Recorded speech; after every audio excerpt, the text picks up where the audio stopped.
Yes, ready, start. I am grateful to you for inviting me here today, though I rather doubt if I can help you very much in your deliberations.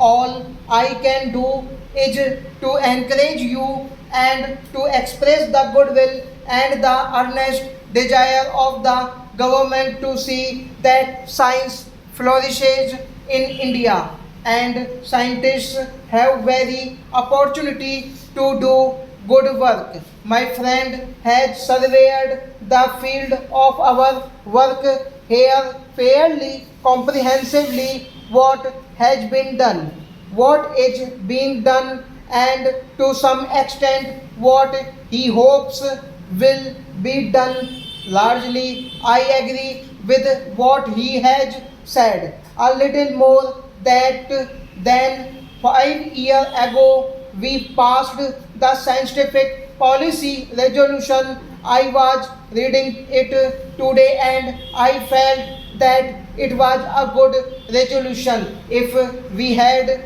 to sit down to draft it today, probably it would not be very difficult from what we did then. The question that arises now is how far have we lived up to it? We have perhaps not implemented it as fully as many of us had hoped.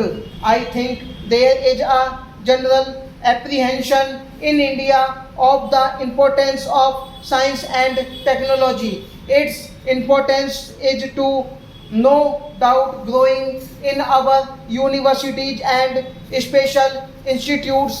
More and more students are taking to the study of technical and scientific subjects. Yet, I do not suppose it will be true to say that the background of general thinking in India is governed the educational process and the industrial and technological changes that are coming about in the country. As a matter of fact, the two are closely allied.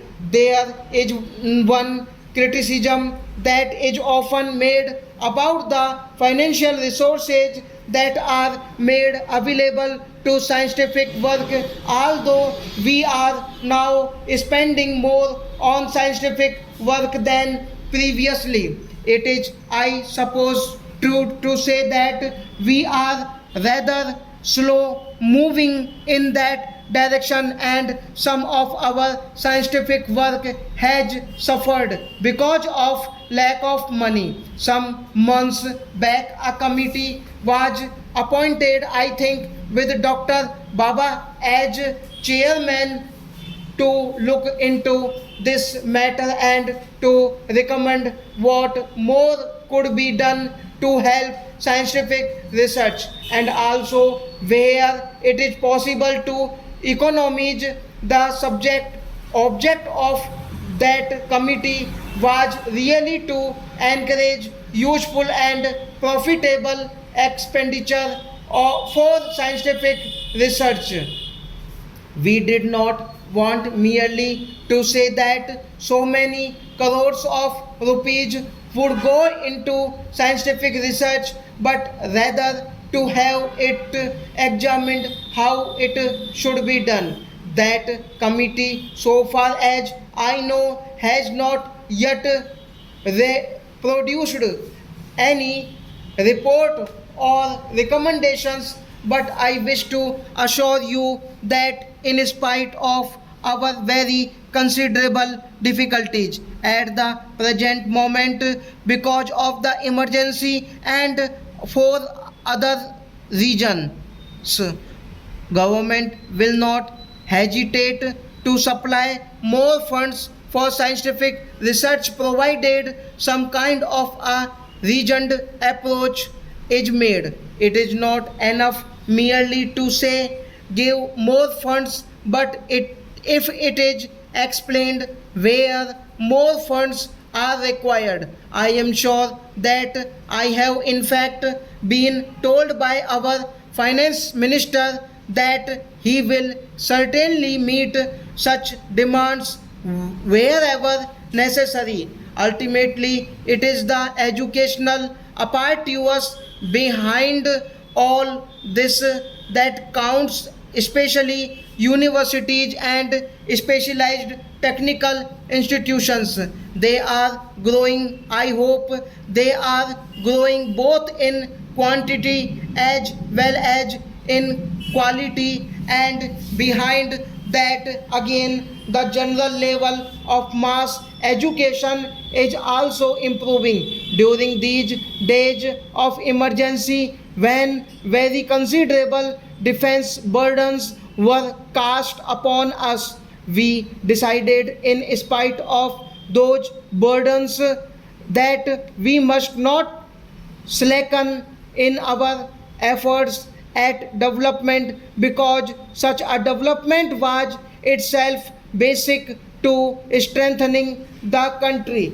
Any attempt to cut down on that would ultimately weaken the country. In that scheme of development, I attach the greatest importance to education. Some people seem to think that useful as it is, education is not too so important as putting up a factory. I might sacrifice any number of factories, but I will not sacrifice human beings and their education, because it is the human being who sets up the factories and produces the things we want.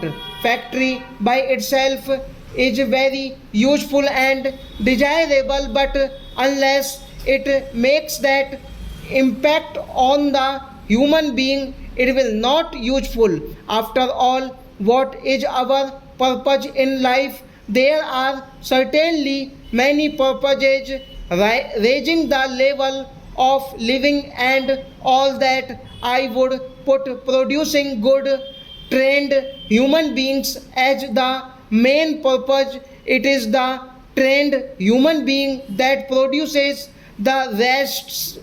It you do not have trained human beings, then you get loop-sided growth and you do not make such progress as you should.